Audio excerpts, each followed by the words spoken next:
Students, अब हम second method से इस इक्वेशन ऑफ मोशन को जो है वो प्रूव करते हैं। ग्राफ आपके सामने है, इसको मैं दोबारा नहीं ड्रॉ कर रही।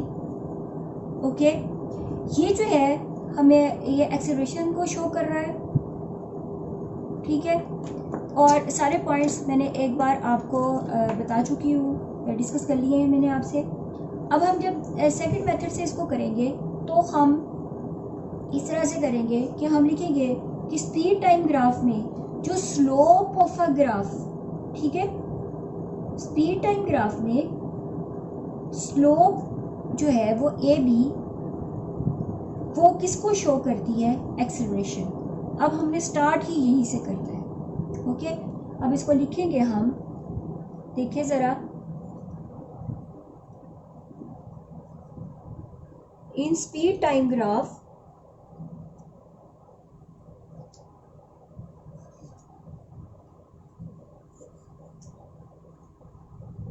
in speed time graph the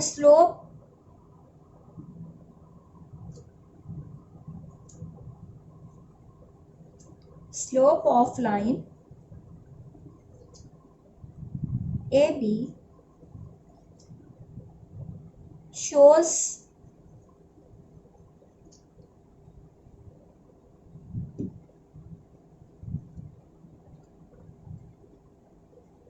acceleration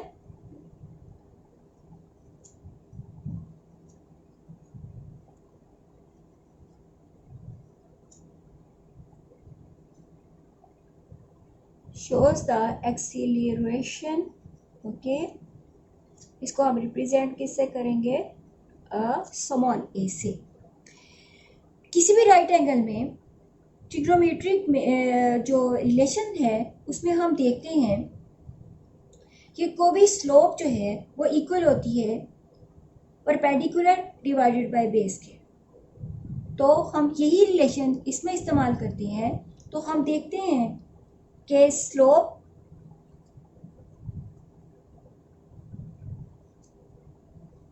of line A B is equal to B C divided by A C के।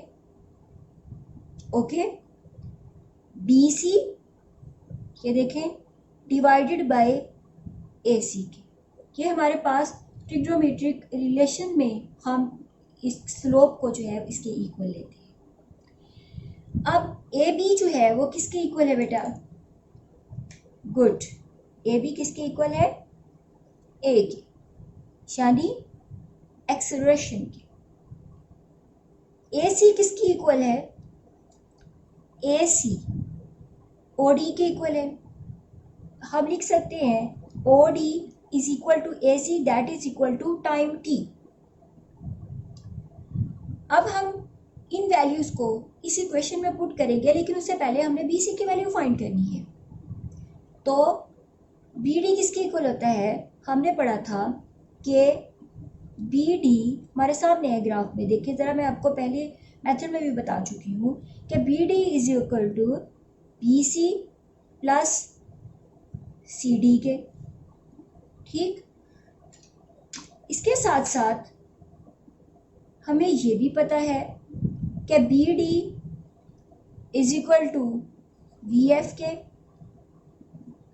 इधर ही लिख लेते हैं, C D is equal to V I के। तो बी सी की वैल्यू हम इसको पुट करने से निकाल लेंगे, ठीक है। अब putting this values in equation this one, इसको हम इक्वेशन ए कहते हैं, इसको इक्वेशन बी कहते हैं।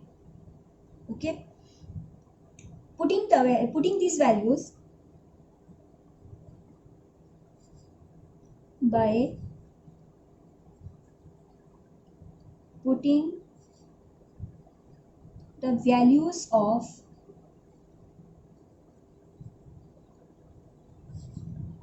CD and BD in equation B। Okay, तो इसकी शक्ल क्या आ गई हमारे पास? BD किसके इक्वल है?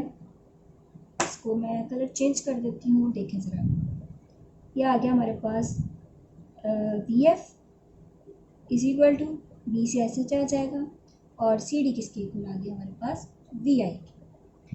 अब ये जो वी आई है ये इधर जाके माइनस हो गया और बी सी हमारे पास किसके इक्वल आ गया बेटा V F minus V I that is equal to change in velocity.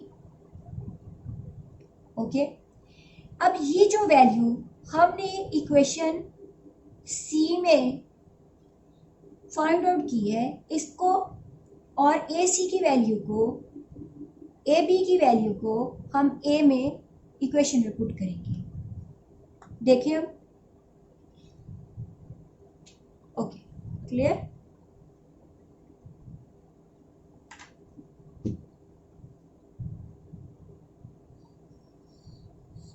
Bye putting values of किस किस की B C A C and A B in equation A. तो इक्वेशन ए की शक्ल कुछ ऐसी आ गई A is equal to change in velocity V F minus V I divided by T. अब इसको हम क्रॉस मल्टीप्लाई कर लेंगे बाय क्रॉस मल्टीप्लिकेशन